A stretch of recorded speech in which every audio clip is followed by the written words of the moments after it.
viewers, welcome to my Nupur's kitchen. Good morning everyone. আজকে আমি তোমাদের সামনে কাতলা মাছের একটি নতুন আইটেম নিয়ে চলে এসেছি।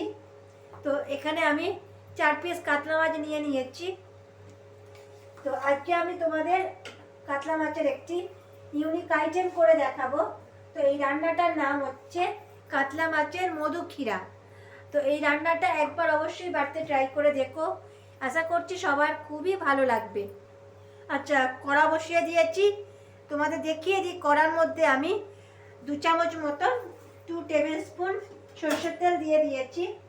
এই সর্ষের তেলে মাছগুলোকে ভেজে নেবো। আর তার আগে বলে রাখি, আমি মাছে কোনো রকম হলুদ দিইনি, সামান্য লঙ্কার গুঁড়ো, নুন আর সর্ষের তেল দিয়ে একটু মাখিয়ে রেখেছি। এই মাছে খুব বেশি হলুদ আমার লাগবে না, তোমরা চাইলে সামান্য হলুদ অ্যাড করতে পারো। তেলটা গরম হয়ে গেলে আমি মাছগুলো দিয়ে দেবো।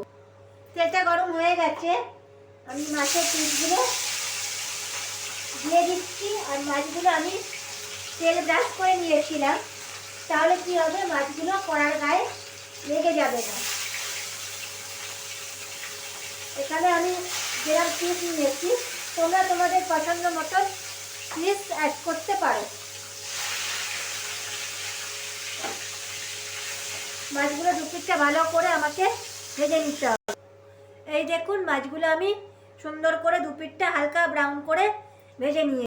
আচ্ছা, কড়াতে তেল আছে, তেলের মধ্যে আমি দিয়ে দিচ্ছি 1 চামচ কালো জিরে আর 2 কাঁচা লঙ্কা। ঝালটা অবশ্যই আপনারা বুঝিয়ে দেবেন। এরপরে আমি এখানে দিয়ে দিচ্ছি পেঁয়াজ কুচি। এই পেঁয়াজ কুচিটা একটু লাল লাল করে ভেজে নিতে হবে।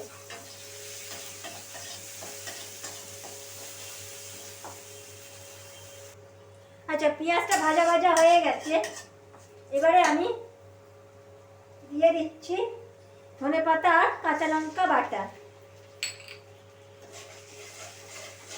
দেখতেই পাচ্ছি একটা সবুজ সবুজ কালার চলে এসেছে।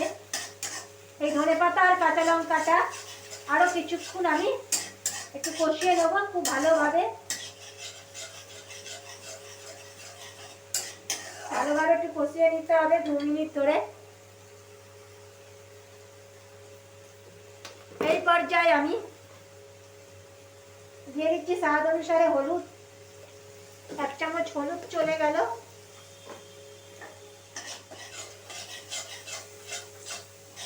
হলুদটা দিয়ে আরো কিছুক্ষণ আমাকে একটু কষিয়ে নেব। তারপরে এখানে আমাকে দিয়ে দিতে হবে 1 চামচ সর্ষে বাটা। এখানে আমি সাদা সর্ষে ভালো করে বেটে নিয়েছি। আর মশলার যে বাটি দেওয়া জলটা আমি এখানে একটু অ্যাড করে দেবো। আর তার সঙ্গে আমি এখানে দিয়ে দিচ্ছি স্বাদ মতন নুন। মাছটা ভাজার সময় নুন দিয়েছিলাম, খুব সামান্য নুন দিলাম।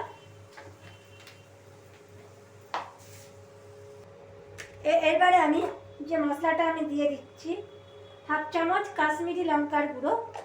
এটা অপশনাল, এটা যারা কাশ্মীরি লঙ্কার গুঁড়ো পছন্দ করো না তারা এটাকে স্কিপ করতে পারো। ভালো করে আমি মিশিয়ে নিচ্ছি মশলার সাথে। এবারে আমি খুব সামান্য জল অ্যাড করে দেবো। জলটা একটু কুসুম গরম জল হলেই ভালো হয়।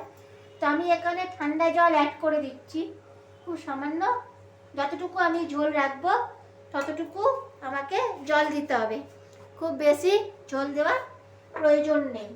তোমরা অবশ্যই ঝোলটা বুঝে শুনে দেবে, যে যেরকম পছন্দ করো ঠিক সেরকমই তোমরা গ্রেভি রাখতে পারো।